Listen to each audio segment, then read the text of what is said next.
My guest is definitely one of a kind. He has written, directed, produced, and starred in one of the most unique films you'll ever see in your life, The Room. On May 6th and 12th, it will be showing in 700 theaters in America and Canada, thanks to RiffTrax.com, who will be offering their commentary. He has inspired the hit book The Disaster Artist, which is now being turned into a motion picture directed by James Franco. His new sitcom, The Neighbors, offers nothing less than the typical Wiseau magic. He is shadowed in mystery, bathed in bizarreness, and I can guarantee you there is nobody else in the world like him, and there probably will not be for a very, very long time. Please welcome Tommy Wiseau. Oh, hi, Tommy. Hi, Doug. How are you? I'm wonderful, wonderful. Let me just start off by saying thank you so much for doing this. All seriousness, I think this is very, very awesome of you to come on here and do this interview, so I just want to say thank you from the bottom of my heart. Well, thank you, too. I mean, the reason I'm doing it because, I think people should understand that I'm pro-freedom, and that's why, as you know, we approved the RiffTrax idea about screening and talking about The Room. I always say you can laugh, you can cry, you can express yourself, but please don't hurt each other. There's nothing wrong with it. If somebody uses somebody's material, make fun of it, as long as they pay for license. Questionable, right? Move on. Next question. Next question. First question. Here we go. I was gonna say, before their riffing of The Room, were you a fan of RiffTrax, and what did you think of their commentary of your film? Well, let me say this: I'm not a fan of the RiffTrax. However, let's just straight out the records here. I support them. The reason for it, because some people, including myself, we are pioneer of the new entertainment in Hollywood. And I think people don't grasp this, you see. And America is about to express themselves. So I think you as well, RiffTrax people, you are pioneer on a certain entertainment when people will say, hey, this is funny, or let's just do this. Big studio system right now, they say, wait a minute, actually, maybe it is entertainment, you know what I'm saying? I totally know what you're saying. My movie never will be produced by the studio system. Let's face it. Let's be realistic here. That's a fact. It's a good guess on your part. I agree. Okay, good. Here you go. People don't realize the concept of The Room, what was behind it. But anyway, it's your floor, so ask questions, whatever. That is actually exactly what I want to talk about. I want to ask you about The Room. Your movie has inspired so many, namely yourself, and I know a ton of people who go into that movie and they, honest to God, say to themselves, by God, I can be a better filmmaker. And I'm wondering, what is it like to inspire so many people on such a grand scale? I think it's flattering, and then the way you describe right now, yeah, of course, we have many talented filmmakers across the world, especially in America. But the fact also is that I believe original material. I always say to any person who tries to be a filmmaker, I say, well, you may make fun of my movie, fine, but guess what? On the end of the day, as you said, is it original material? The answer is yes.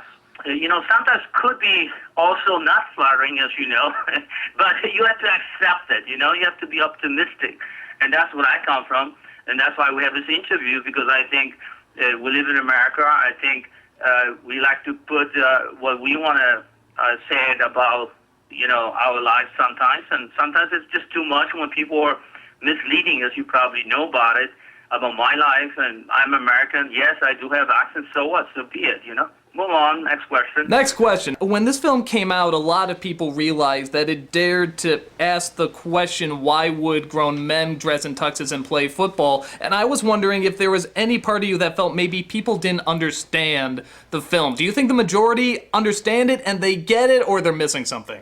Well, they're missing something, because again, this is the thing where the parody comes, that sometimes I say it's okay when people use it, let's say 3-minute parody or whatever.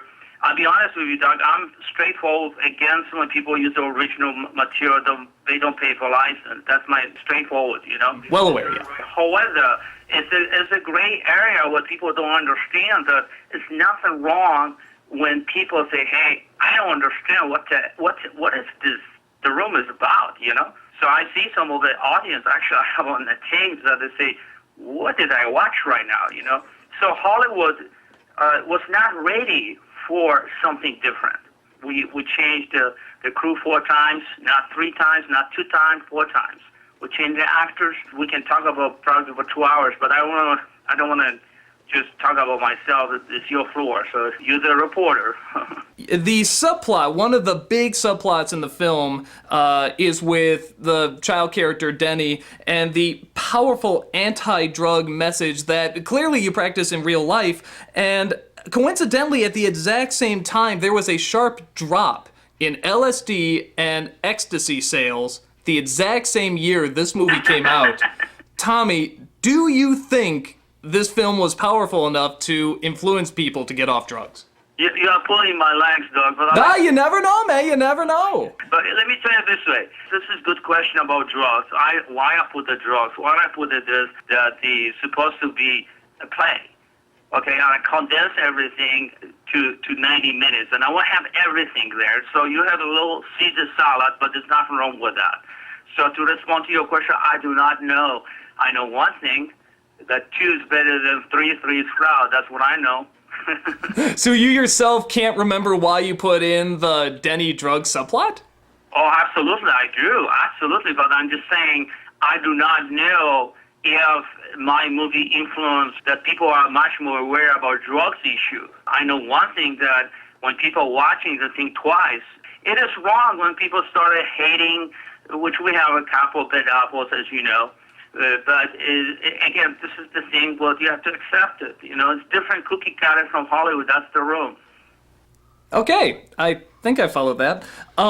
There have been many different interpretations of this film from many different people. Some see it as a dark comedy, some see it as a drama, others as an alibi. But in this case, I think with The Neighbors, the new show that you're doing, it is intentionally a comedy, and you've shot all these episodes. What can you tell us about the making of this new show? Because you're totally in control of this, correct? Right. Well, The Neighbors is slightly different with the role, but you see, I learned from my teacher. She's now probably 80 or 90 years old, something like that. She's still alive. Very simple thing. The more colors you have. But the question is how you put the colors. Colors, when I mean reaction between people, you know. In the room case, for example, situation. I go by emotion. I'm an actor professional. I always say the stage is my house, you know. I love stage. I really do. And you know, it's too bad sometimes, you know, I don't get enough job, but I'm not here to complain. You as a filmmaker, you need a vision. If you don't have vision, forget the whole thing, you know. You may copy somebody, but it's not the same. I have a vision 7 years ago. You can see some of the stuff on YouTube. But I changed because I want to have a, you know, some kind of culture. In America, we have a great culture, you know. You were talking about originally the Room was a play. One of the biggest questions that comes up is why the film is called The Room. Am I right? I heard a rumor that because it was a play, most of it took place in one room, and that's the reason it was called that. Is there any truth to that? Actually not. I said many times, but I would tell you, The Room is a special place. That's why we say the room. It's not our room, English 101. It's a special place, you who in charge, you who decided what to do. You don't get a, you know, traffic ticket, whatever. That's why it's called The Room, you know. It's just too bad, again, you know, like some people, like you go to the sites, like IMDb, whatever, because it's just, you know, when I started doing The Room, was only one title, The Room. And now you have like 20, 30 titles. So some of the douchebag, what I would say to you guys is shame on you, you know. Shame on you that you do not have a respect for Tommy Wiseau. I encourage you to look at behind the scene on DVD as well as the Blu-ray, so you can learn something. You educate yourself. You know, I did a lot of research. You know, I'm a very detail-oriented person. I like it when people ask, challenge me, you know. Life is full of challenging, you know, every single day. Anyway, move on to the next question. You often answer any questions about where you're from with simply, I'm an American. So I'm not going to ask that question. I'm not going to bring that up. Whatever you want, Doug. I will ask this, though. What part of America are you from? Poland, Czechoslovakia, or France?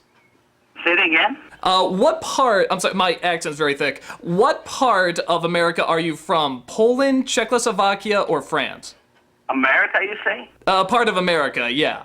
Well, I grew up in New Orleans, Louisiana. You pulled my legs again, but that's okay. Move on. Next question. One of the other things people ask about, I'm sure you've heard this question a million times, but I feel foolish not to ask it. The spoon in the frame. I just gotta ask, just a love for spoons, or you just forget to take a picture out?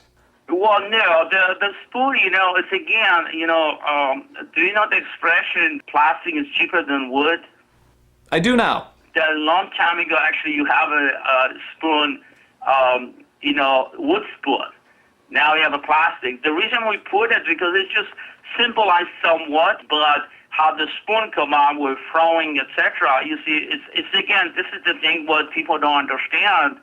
That I submitted the room to Academy Award, and then I was forced actually after 2 weeks to take the movie out. I don't know if you know the story. No, I don't. We got the trouble with fire marshal because I got a lot of emails that people want to see my movie. I said, okay, let's just screen the wheelchair. So we screened the room there, and we got into trouble. So long story short, I called theater and said, hey, can we work with you guys? And I received great support from them.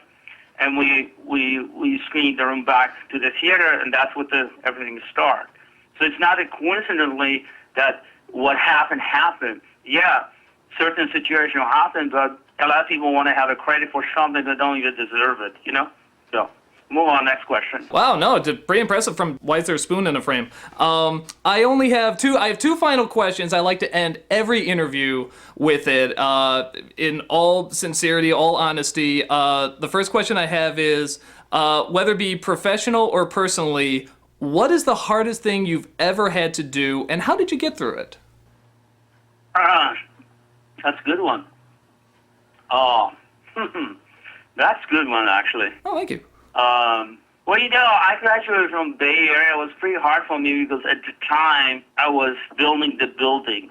Long story short, we had a problem with water, and I was almost fall down from the roof, and it was disaster. I never forget that the wind could be so strong we don't even realize, till we actually observe nature. I was very depressed, and I was very say, hi, wow, how much energy do I have to do, But another thing is the room, it's affected me somewhat, but I always think positive. So to respond to the second part of the question, when you think positive, you're optimistic about life, that's the direction I think a lot of people should go. That's what I'm going. So whatever people say negative, I always try to turn into positive, That's all what we have. We live in this planet a very short time. I think it's very important to, if you, for example, your company or Red Truck, my creation, we give some smile to people. I think we did a good job, and I think that's what America's about. Also, I would like to say, I was interviewed. Thank you for supporting the room. Hopefully, I will see you at the room screening. And as you know, we have a Red Truck 700 theater across the country, USA, and also Canada on May 6th. May 6th and May 12th as well. Correct. And I have one last question for you, very similar to the last one. Again, whether professionally or personally, what is the proudest thing that you've ever done in your life? I am proud to be to create the room, to be honest with you, and now the neighbors. I'm very proud of it, and that'll be the rest of my life. And I'm proud to respect people. That's the reason I'm talking to you and others. And I think that's what America is about. Tommy, again, in all seriousness, I think it's wonderful that you did come on here and that you did this. And I actually really do look up to your optimism, and I look up to the fact that you did get these done. I've known so many people that try something and fail and don't get through it, and you pulled all the way through it. And I just want to say thank you so much again for being on here. Same here. Thank you very much, Doug, and I love you all. And go to www.theroommmovie.com as well, www.riftrack.com. Thank you very much. I love you all. Thank you. Take care, sir.